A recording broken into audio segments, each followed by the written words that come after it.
Hello प्यारे बच्चों, आज हम क्लास 9 की प्रश्नावली 3.2 और 3.3 करेंगे। देखिए बच्चों, प्रश्नावली 3.2 का पहला क्वेश्चन, निम्नलिखित प्रश्नों में से प्रत्येक प्रश्न का उत्तर दीजिए।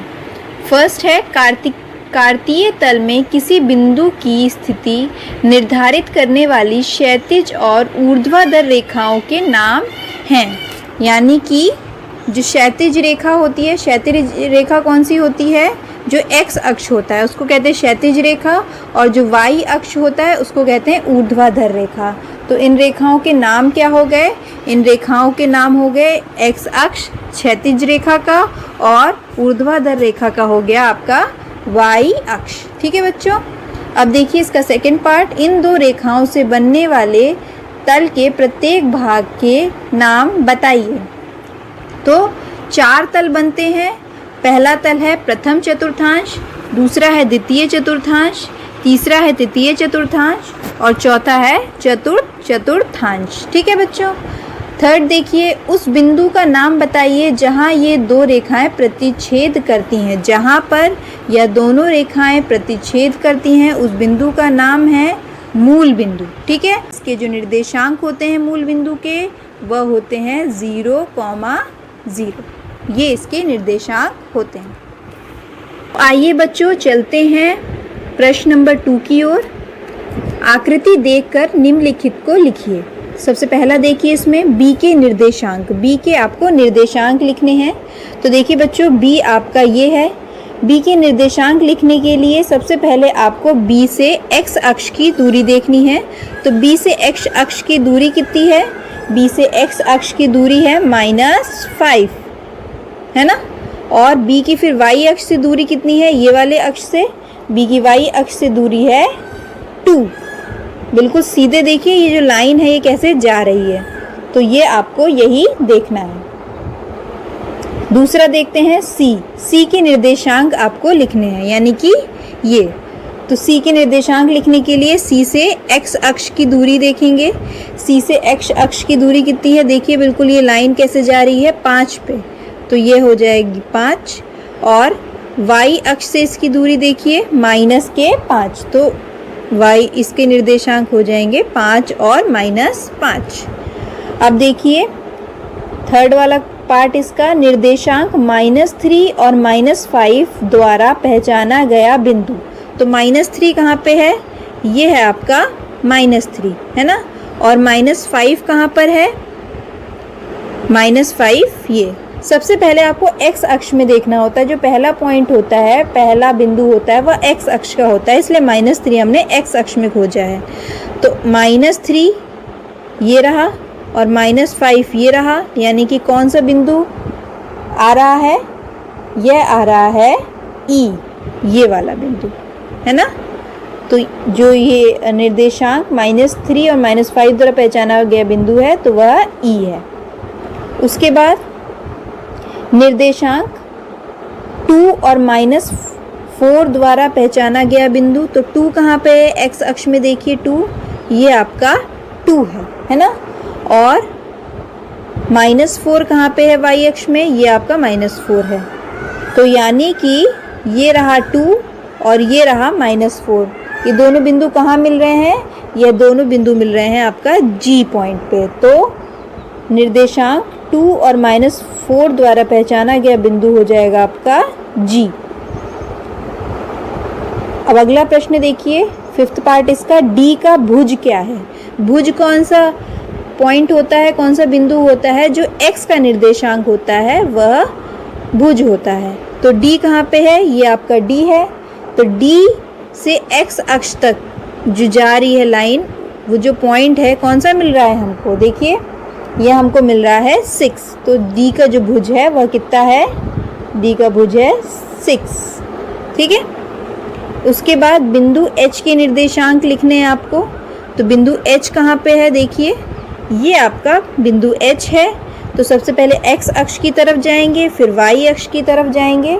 तो देखते हैं x अक्ष की तरफ ये आ रहा है -5 और y अक्ष की तरफ जाने पर आ रहा है आपका -3। तो यही इसके पॉइंट हो जाएंगे -5 और -3। अगला प्रश्न देखिए, बिंदु L के निर्देशांक। बिंदु L कहाँ पे है? ये आपका बिंदु L है। तो इसके निर्देशांक x अक्ष से इसकी दूरी कितनी है? देखिए x अक्ष से इसकी दूरी है 0। तो इसका जो x का अक्ष का निर्देशांक होगा वह होगा 0 और y अक्ष में ये कहाँ पर है? यह है 5 पे।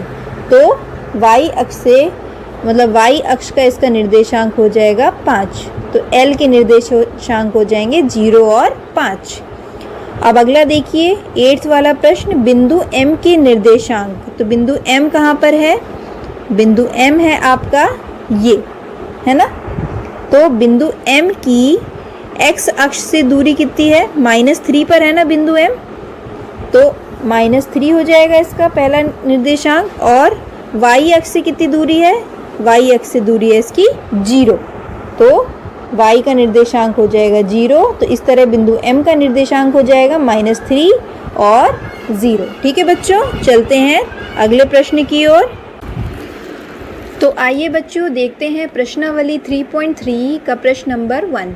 किस चतुर्थांश या किस अक्ष पर बिंदु -2, 4, 3, -1, -1, 0, 1 और 2 और -3, -5 स्थित हैं?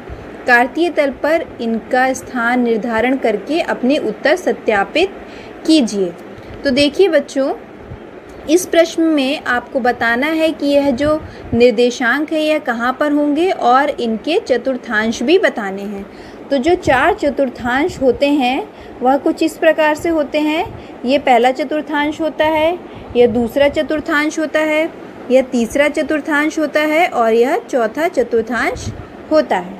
ठीक है बच्चों, तो पहले हम इनके स्थान निर्धारित करते हैं। स्थान निर्धारित करने से पहले आपको पता होना चाहिए कि जो पहला चतुर्थांश होता है उसमें जो भुज यानी कि x और कोटि यानी कि y, भुज और कोटि दोनों ही पॉजिटिव होते हैं यानी कि धनात्मक होते हैं। ठीक है। जो सेकंड चतुर्थांश होता है उसमें जो भुज होता है वह ऋणात्मक होता है यानी कि नेगेटिव होता है, जो कोटि होती है वह पॉजिटिव होती है। जो तीसरा चतुर्थांश होता है उसमें भुज भी नेगेटिव होता है यानी ऋणात्मक होता है और कोटि भी नेगेटिव होती है। और जो चौथा चतुर्थांश होता है उसमें जो भुज होता है वह पॉजिटिव होता है और जो कोटि होती है वह नेगेटिव होती है। तो इसी से हम अपने उत्तर को सत्यापित करेंगे। तो सबसे पहले हम इन पॉइंट्स को दिखा देते हैं। जो निर्देशांक हमको दे रखे हैं यह निर्देशांक हम दिखा देते हैं कि ये निर्देशांक कहाँ कहाँ पे आएंगे।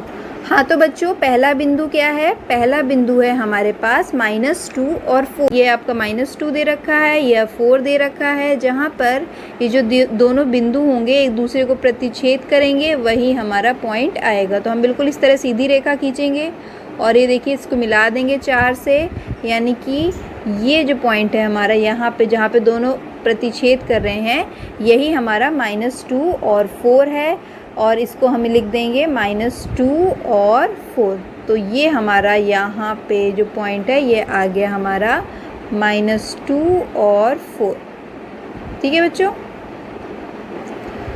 आप दूसरा पॉइंट देखिए 3 और -1। 3 कहाँ पे है? 3 है x अक्ष में यहाँ पे और -1 कहाँ पे है? -1 है यहाँ पे। तो हम बिल्कुल एकदम सीधी रेखा खींचेंगे और इस तरह से, और जहाँ पे दोनों बिंदु मिल रहे होंगे यानी कि कौन से पॉइंट पे? यहाँ पे एक पॉइंट है, यहाँ पे दोनों बिंदु मिल रहे हैं तो यही आपका होगा 3 और -1, यानी कि इस बिंदु पे होगा आपका 3 और -1। अगला देखिए बच्चों, -1 और 0। -1 कहाँ पे है? यहाँ पे हम लिख देते हैं 3 और -1, तो 3 और -1। उसके बाद है -1 और 0। तो -1 x अक्ष में कहाँ है? ये आपका -1 है और 0 ये है आपका। तो -1 और 0 का जो पॉइंट होगा वह आपको मिलेगा इस जगह पे, क्योंकि इसकी जो x अक्ष से दूरी है ये -1 है और जो y अक्ष से दूरी है यह 0 है। तो यहीं पर जो ये बिंदु लगा हुआ है यहीं पर आप लिख देंगे -1 और 0। अगला पॉइंट देखिए 1 और 2। 1 और 2 कहाँ पे है? ये है आपका 1 और ये है 2। तो यहाँ पे जहाँ पे ये दोनों एक दूसरे को प्रतिच्छेद कर रहे होंगे, बिल्कुल हम इस तरह सीधी रेखा ले जाएंगे। जहाँ पे ये दोनों एक दूसरे को प्रतिच्छेद कर रहे होंगे इस जगह पे, यहीं पर आएगा आपका बिंदु 1 और 2। तो यहाँ पे हम लिख देंगे बिंदु 1, 2। अगला देखिए -3 -5, ये है आपका -3 एक्स अक्ष पे, -5 ये रहा जहाँ पे दोनों एक दूसरे को प्रतिच्छेद करेंगे। ये वाले बिंदु पे यही होगा आपका -3 और -5। तो ये पॉइंट कौन सा होगा आपका? इस जगह पे, यहाँ पे। तो यहाँ पे आप लिख देंगे -3 और -5।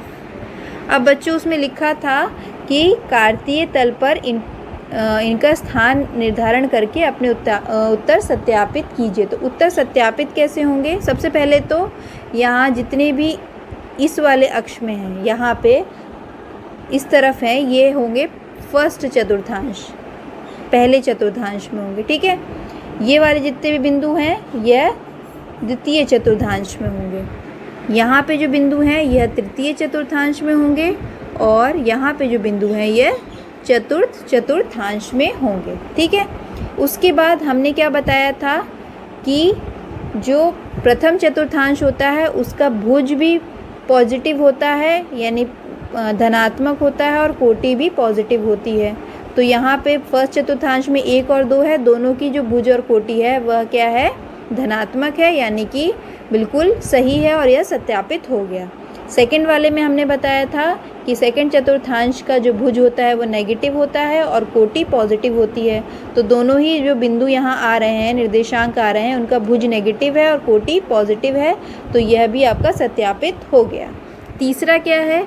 तीसरे में जो आपका भुज है वह भी नेगेटिव है, कोटि भी नेगेटिव है, और तीसरे चतुर्थांश में ऐसा ही आता है, हमेशा कोटि भी नेगेटिव आती है और भुज भी नेगेटिव आता है। तो यह सत्यापित हो गया।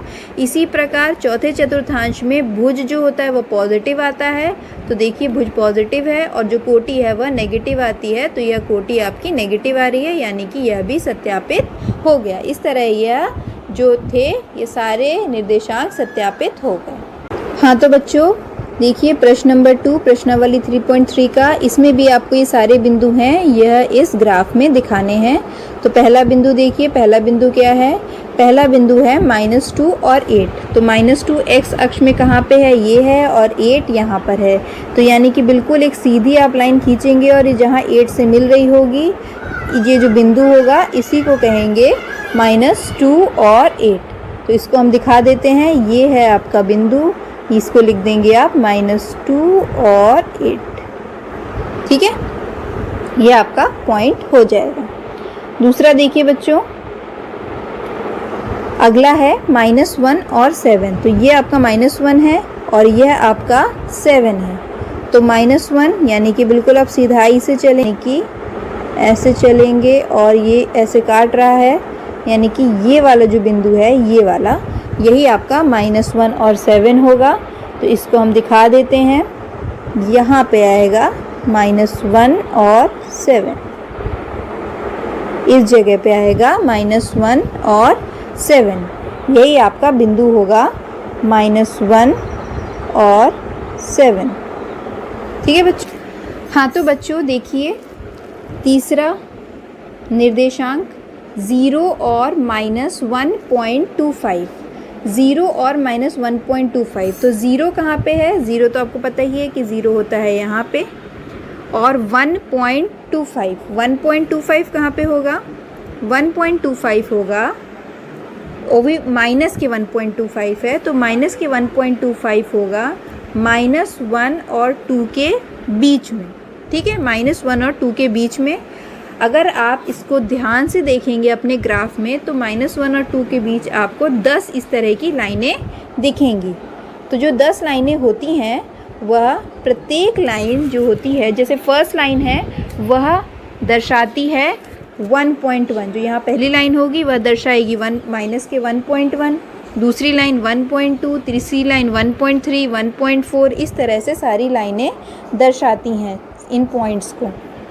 अब आपको करना है माइनस के 1.25। तो देखिए बच्चों, जो 1.2 लाइन होगी और 1.3 लाइन होगी, इनके बीच थोड़ी सी जगह होगी, वहीं पर आप उसी जगह को, यानी कि पहली लाइन ये -1 है, -1 के जस्ट नीचे जो होगा एक पतली सी लाइन दिख रही है, वो होगी माइनस के 1.1, और उसके नीचे एक लाइन होगी, वह होगी माइनस के 1.2। तो उसके जस्ट नीचे एक लाइन होगी माइनस की 1.3। तो माइनस की 1.2 और माइनस की 1.3, इसके बीच में जो थोड़ी सी जगह होगी, इसी को आप यहाँ पे लिख देंगे माइनस के 1.5। तो ये तो हो गया आपका 0 x अक्ष, और जो आपका y अक्ष है वह हो जाएगा यहाँ पे 0 और माइनस के 1.25, इस तरह से हो जाएगा। अगला पॉइंट 1 और 3। तो 1 कहाँ पे है, देखिए बच्चों, 1 है आपका इस जगह पे, और 3 कहाँ पे है, इस जगह पे। तो बिल्कुल एकदम सीधी लाइन बनाएंगे। तो ये जो लाइन है यहाँ, ये एक दूसरे को काट रही है, यही आपका होगा 1 और 3। तो इसको कैसे दिखाएंगे, इसको दिखाएंगे इस तरह से, और यहाँ पे आप लिख देंगे 1, 3।